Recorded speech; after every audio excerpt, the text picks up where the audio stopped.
बघा, आपण 5वीच्या स्कॉलरशिप मध्ये आणि नवोदयसाठी आपल्याला मूळ संख्या हा खूप महत्वाचा धडा आहे, बरोबर आहे की नाही? मूळ संख्या कशाला म्हणतो रे आपण? ज्या संख्येला एक आणि तीच संख्या, एक आणि तीच संख्या हेच अवयव असतात. म्हणजे सोप्या भाषेत ती संख्या इतर कोणत्याही संख्येच्या पाड्यात नसते. असते का रे? नसते. उदाहरणामध्ये आपण घेऊया, हा आपला 1 ते 100 पर्यंतचा चार्ट आहे का नाही? बरं, 1 पासून सुरुवात केली आपण, 100 पर्यंत जाणार आहोत आपण, कारण आपल्याला जास्तीत जास्त प्रश्न 1 ते 100 पर्यंतच्या मूळ संख्येवरच विचारले जाते, बरोबर आहे का नाही? तर लक्षात ठेवायचं, सगळ्यात लहान जी मूळ संख्या आहे ती कोणती आहे? 2. आणि 2 ही कसली आहे संख्या? समसंख्या, म्हणून तिला सममूळ संख्या म्हणतात.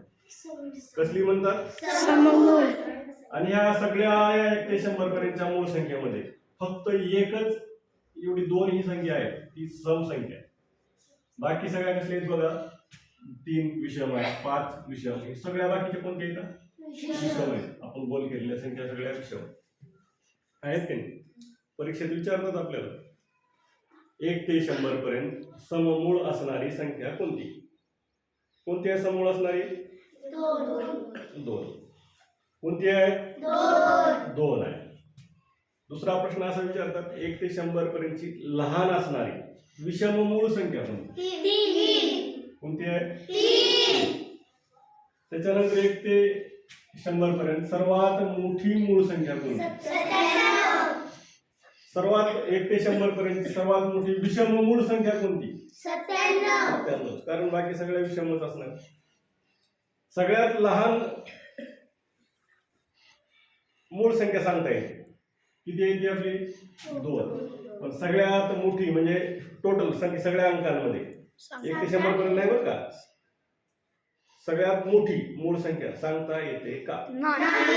सांगता येणारच नाही. 1 ते 100 पर्यंत सांगता येईल आपल्याला, ठराविक अंकामध्ये सांगता येईल, पण टोटल जर सगळ्यात मोठी विचारली तर सांगता येणार नाही.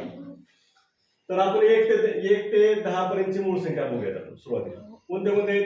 2, 3, 5, 7, किती झाले? 4. 1 ते 10 पर्यंत मूळ संख्या किती आहेत?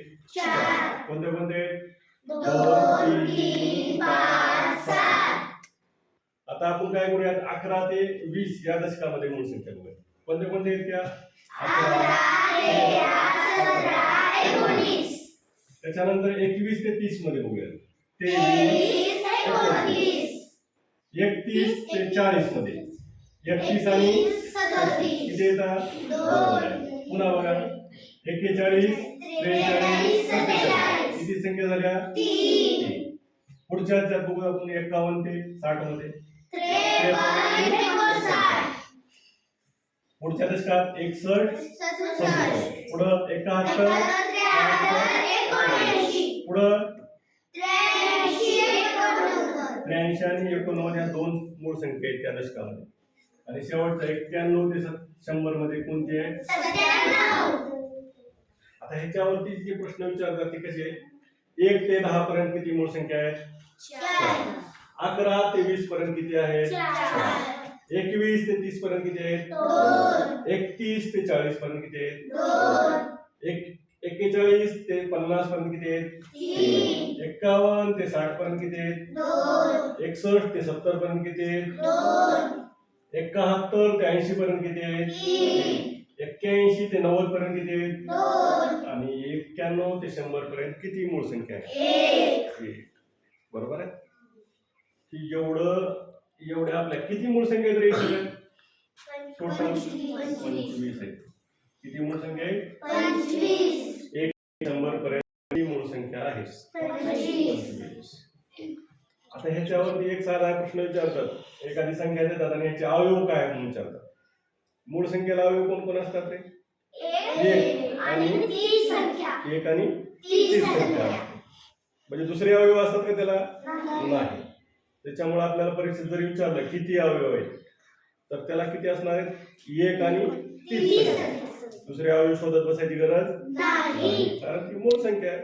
मूळ संख्या ही कोणत्याही संख्येच्या पाड्यात नसते.